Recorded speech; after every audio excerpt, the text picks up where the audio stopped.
మొత్తానికి సిరిపురం కూడలి నుంచి కూడా రోడ్ షో మొదలైంది. మనం చూడొచ్చు విజువల్స్ లో ప్రధాని మోదీతో పాటు అటు డిప్యూటీ సీఎం జనసేన అధినేత పవన్ కళ్యాణ్, అటు మన ఆంధ్రప్రదేశ్ రాష్ట్ర ముఖ్యమంత్రి చంద్రబాబు ఉన్నారు.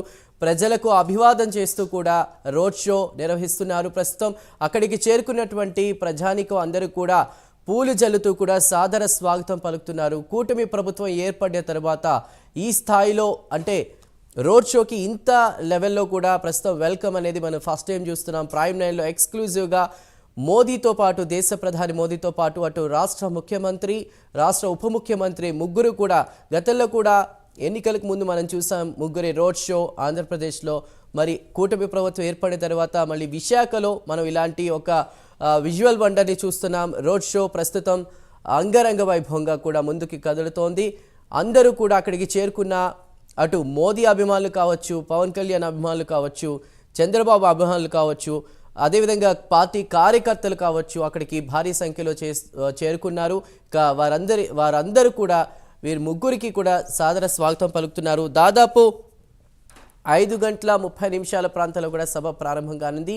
ప్రస్తుతం అయితే సిరిపురం కూడలి నుంచి చినవాల్తేరు వరకు కూడా రోడ్ షో కొనసాగుతూ ఉంది. అక్కడికి చేరుకున్న ప్రజలందరి యొక్క ముఖాల్లో మనం ఆ సంతోషాన్ని చూడొచ్చు. ఎప్పుడెప్పుడు మనం వాళ్ళని చూస్తామని ఎదురు చూసినటువంటి పరిస్థితి. ప్రస్తుతం వారి ముగ్గురిని ఒకే వాహనంపై చూస్తూ వాళ్ళ ఆనందానికి అవధులు లేవు. సాదర స్వాగతం పలుకుతున్నారు, అభివాదం చేస్తూ కూడా వాళ్ళు ముందుకు కదులుతున్నారు. ఇక్కడ జై చంద్రబాబు అంటూ, జై మోదీ అంటూ, జై పవన్ కళ్యాణ్ అంటూ కూడా విశాఖ వాసుల ఆనందానికైతే ముఖ్యంగా ఆనందానికి అవధులు లేవు. ఎప్పుడెప్పుడు విశాఖకి సంబంధించిన చాలా ప్రాబ్లమ్స్ క్లియర్ అవుతాయా, ప్రాజెక్టులు శంకుస్థాపనలు జరుగుతాయని ఎదురు చూసినటువంటి పరిస్థితి ఆ తరుణం రానే వచ్చింది. మరీ కాసేపట్లో కూడా ఆంధ్ర యూనివర్సిటీ గ్రౌండ్లో కూడా ప్రస్తుతం సభ నిర్వహించబోతున్నారు 5:30 ప్రాంతంలో. ఇక పలు విలువైన ప్రాజెక్టులకు కూడా దాదాపు 2 లక్షల కోట్ల విలువైన ప్రాజెక్టులకు కూడా మోదీ వర్చువల్గా శంకుస్థాపన చేయబోతున్నారు. ఇక ఆ సభలో ఏం మాట్లాడబోతున్నారు మోదీ కావచ్చు, చంద్రబాబు కావచ్చు, పవన్ కళ్యాణ్ కావచ్చు, ఎలాంటి విషయాల్ని ఎలాంటి వ్యాఖ్యలు చేయబోతున్నారు, ముఖ్యంగా విశాఖ స్టీల్ ప్లాంట్కి సంబంధించి చాలా రోజులుగా చాలా సంవత్సరాలుగా కూడా ఈ అంశం వార్తలోకి వస్తుంది. మరి దానిపై ఏమైనా మాట్లాడే అవకాశం ఉందా? అదేవిధంగా ఈ స్వాగతానికి సంబంధించి ప్రజల యొక్క అభిమానానికి సంబంధించి ఎలాంటి వ్యాఖ్యలు చేస్తారు, ఇవన్నీ కూడా మనం చూడాలి కొద్దిసేపట్లో. ప్రస్తుతం అయితే సిరిపురం కూడలి నుంచి చినవాల్తేరు వరకు రోడ్ షో అయితే ప్రారంభమైంది. అక్కడికి చేరుకున్న అసంఖ్యాక జనానికి కూడా అభివాదం చేస్తూ రోడ్ షో ముందుకి కదులుతోంది.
రైట్. ఇక గత మనం అంటే కూటమి ప్రభుత్వం అధికారంలోకి రాగబోయే ముందు కూడా చూసుకుంటే గనక ఏపీలో నెలకొన్న పరిస్థితులు సమస్యలపై ఎక్కువగా జనసేన అధినేత ఇప్పుడు ప్రస్తుతం ఉన్నటువంటి డిప్యూటీ సీఎం పవన్ కళ్యాణ్ ఎక్కువ ఫోకస్ చేశారు. ఆ సమస్యలన్నిటిపై కూడా ప్రస్తుతం అవి కేంద్రం వరకు రీచ్ అయ్యే వరకు కూడా ఆయన అవిశ్రామంగా కూడా కృషి చేశారు. ఆ కృషి ఫలితం కూటమి ప్రభుత్వం అధికారంలోకి వచ్చిన తర్వాత కూడా నేను చలిస్తా, అదేవిధంగా సమస్యలపై ఆయన చలించారు.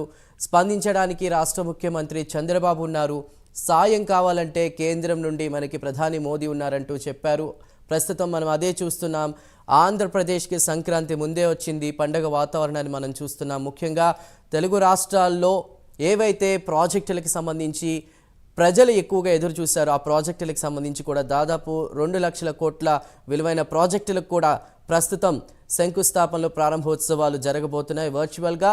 రోడ్ షో అనంతరం కూడా ఏదైతే సిరిపురం కూడలి నుంచి రోడ్ షో ప్రస్తుతం ప్రారంభమైంది. ప్రజలకు అక్కడికి చేరుకున్న అసంఖ్యాక ప్రజలకు అభిమానులకు అభివాదం చేసుకుంటూ కూడా మోదీ, అదేవిధంగా చంద్రబాబు, పవన్ త్రయం కూడా ముందుకి కదులుతుంది. అక్కడికి చేరుకున్న ప్రజలందరూ కూడా ముఖ్యంగా అభిమానులు జై మోదీ వాళ్ళు ఇవన్నీ కూడా సాకారం అయ్యాయంటూ కూడా ప్రస్తుతం అక్కడికి చేరుకున్న ప్రజలందరూ కూడా ఘోషిస్తున్నటువంటి పరిస్థితి. ముఖ్యంగా ఆంధ్రప్రదేశ్ ప్రగతిగా పలు అభివృద్ధి కార్యక్రమాలకు శంకుస్థాపనలు జరగబోతున్నాయి. మరి కాసేపట్లో సభ ప్రారంభం కాబోతోంది. సుమారు 5:30 ప్రాంతాల్లో కూడా సభ ప్రారంభం కాబోతోంది.